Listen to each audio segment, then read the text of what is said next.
Starting your day with Psalm 121 is like wearing a warm protective jacket.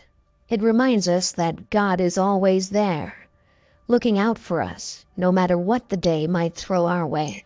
So, no matter what you're facing today, God is reminding you, your help comes from the Lord, the maker of heaven and earth.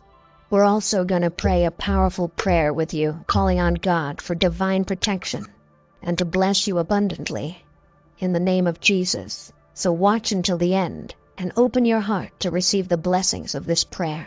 Each morning, when the world awakens to the fresh light of a new day, we're given a brand new start. Similar to how the ocean waves wipe away yesterday's footprints on the sand. It's clear that the dawn doesn't just symbolize a new day.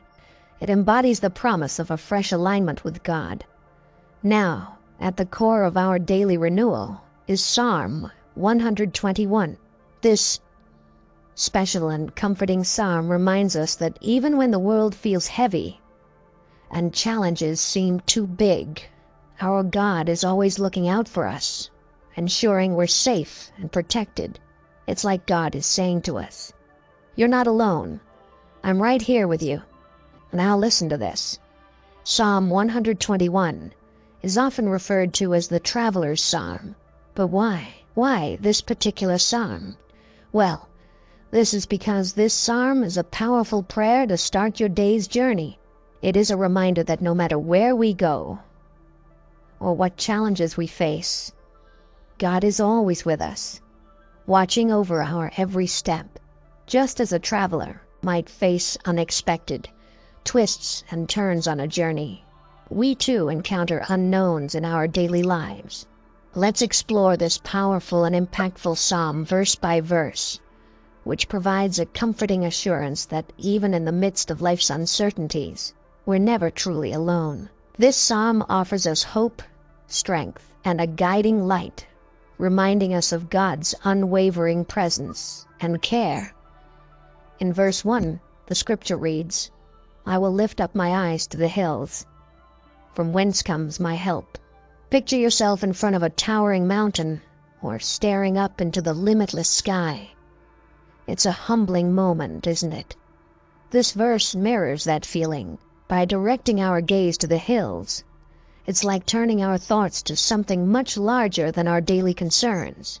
God. Then this verse has a probing question. Where does my help come from? This resonates with times when we're uncertain or fearful, pondering where to turn for support. The beautiful answer is echoed in verse 2, but it is also nicely captured in Psalm 46, verse 1. God is our refuge and strength, a very present help in trouble. So, when problems come and we feel alone, this verse reminds us that God is always there to help us. He's not just an observer. He's our ever-present help. So I ask you today, where does your help come from? Does it come from your job, your salary, or income? Does it come from your friends or loved ones? Where does it come from? Let's explore the best answer to these questions in verse 2. Verse 2 says, "My help comes from the Lord, who made heaven and earth." It's human nature to be proud of our creations, be it something as simple as a meal or as complex as a painting. We craft our days, scheduling every hour with activities and goals. But this verse beckons us to pause and consider something greater in all creation, the heavens and the earth. The magnificence of the sparkling stars, the moon, the sun, and the beauty of our world, with its varied landscapes, environments, and life, all these were fashioned by the Lord. This is the great God that we serve, the God of all creation. In the book of Exodus, chapters 35 to 50, we remember the story of the Israelites. During their construction of the tabernacle in the desert, every worker was filled with the Spirit of God to design and create. Consider that their abilities were not solely their own.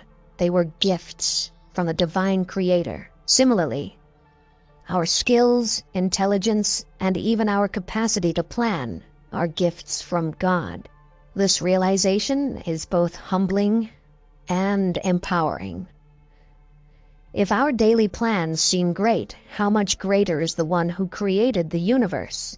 By acknowledging that our true help comes from the Creator of heaven and earth, we place our trust not in our limited abilities, but in the boundless power and wisdom of God. This verse, in its simplicity, reminds us that no matter how big our hills are, our helper is infinitely greater. Our God is bigger than our problems. Now, let's look at verse 3. He will not let your foot be moved. He who keeps you will not slumber. Each day we wake up. We step into a world full of surprises and uncertainties. Some days can feel like walking on a tightrope, with challenges ready to throw us off balance. But here, in this verse, there's a powerful promise. God will not let our foot slip or be moved. It's like having the world's best balance keeper by our side. Consider the story of Peter walking on water in Matthew 14, verses 22 to 33. As long as his eyes were fixed on Jesus, he could do the impossible. But the moment he focused on the raging storm, he began to sink. Yet, even in that instant of faltering, Jesus reached out immediately, ensuring Peter did not drown. God's protective hand is just like that, ensuring that even if we wobble, we won't fall. The latter part of the verse paints a comforting image. God never takes a break from looking after us. Unlike us who need rest and sleep, God's vigilance is constant. Imagine a guardian who never blinks, never tires, and never sleeps. That's our God, always active, ensuring our safety. Verse 4 says, "Behold, he who keeps Israel will neither slumber nor sleep." This verse serves as a beautiful echo to the previous verse, but broadens the scope. While the previous verse might seem more personal, this one extends that guardianship to the entirety of God's people by making reference to Israel. The story of the Israelites' escape from Egypt in Exodus chapters 12 to 14 comes to mind, as they were pursued by Pharaoh's army with the Red Sea in front of them. It looked like all was lost, but God, who never sleeps nor slumbers, made a way for them, parting the Red Sea. It wasn't just about Moses or Aaron, but the entire nation. This verse reminds us that God's attentive care isn't just for individuals, but it is expansive, covering communities, nations, and even generations. His reliability doesn't just extend to one person. It covers all his people. Verse 5 says this, "The Lord is your keeper. The Lord is your shade on your right hand." The reality is this. Mornings bring with them the rising sun, casting light, but also heat. In life, too, we often encounter situations that might be intense or challenging, but here's the promise. God acts as a shade, offering a relief, a place of comfort amidst the heat of life's challenges. The story of Jonah, in the book of Jonah, chapter 4, verses 5 to 8, provides a reflection on this. After delivering God's message to Nineveh, Jonah sat outside the city, and God provided a plant to give him shade. Though Jonah's experience was short, it symbolizes the constant protective shade that God offers to us. The mentioning of the right hand in this verse is also significant.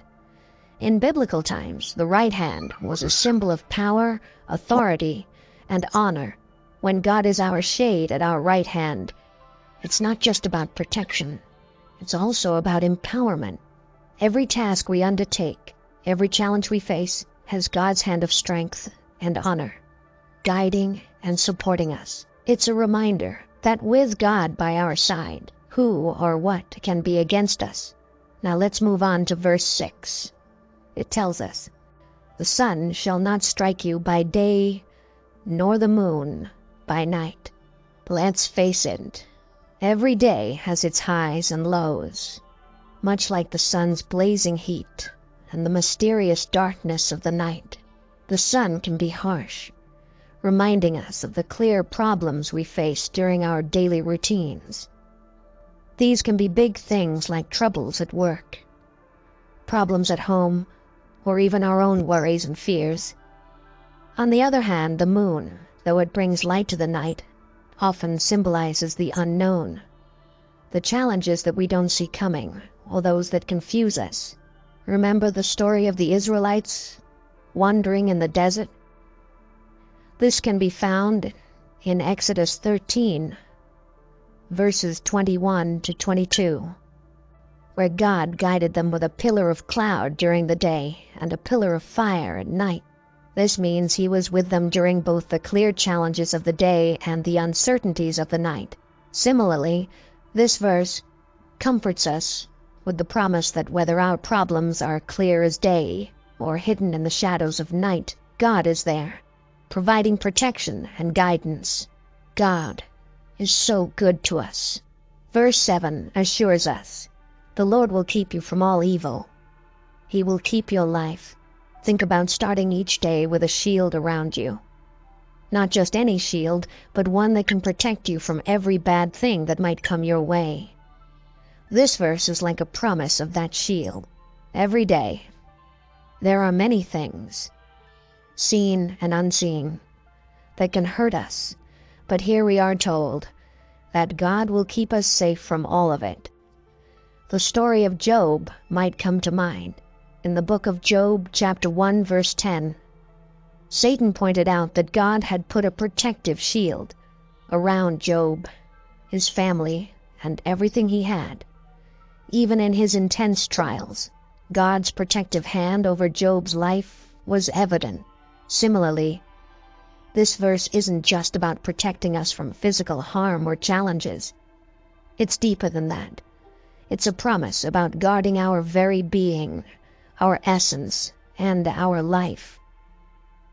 That means even if we face problems, deep inside, where it matters most, we are kept safe and secure by God. It's like having the best safety promise as we step into the challenges of each day.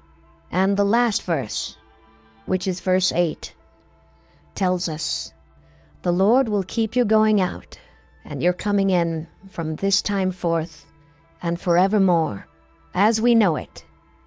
Life is a series of journeys. Sometimes we step out. Maybe it's for work, or to face a challenge, or even to embrace a new opportunity. Other times we come in, seeking rest, returning to our loved ones, or reflecting on our experiences. This verse paints a picture of God's constant care, no matter which direction we're heading. It's like having a protective friend by our side every time we step out of our front door, and the same friend welcoming us back home. Remember the story of Jacob when he was fleeing from his brother Esau and heading to a foreign land. In Genesis 28, verse 15, God promised him, "I am with you, and will keep you wherever you go, and will bring you back to this land." Even in unfamiliar territory, Jacob wasn't alone. God was watching over his going out and his coming in. Likewise, this verse from Psalm 121 assures us of the same thing.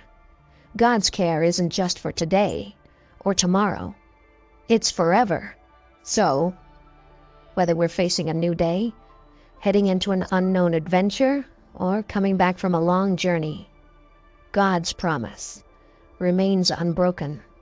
He watches over every step we take, from now till the end of time.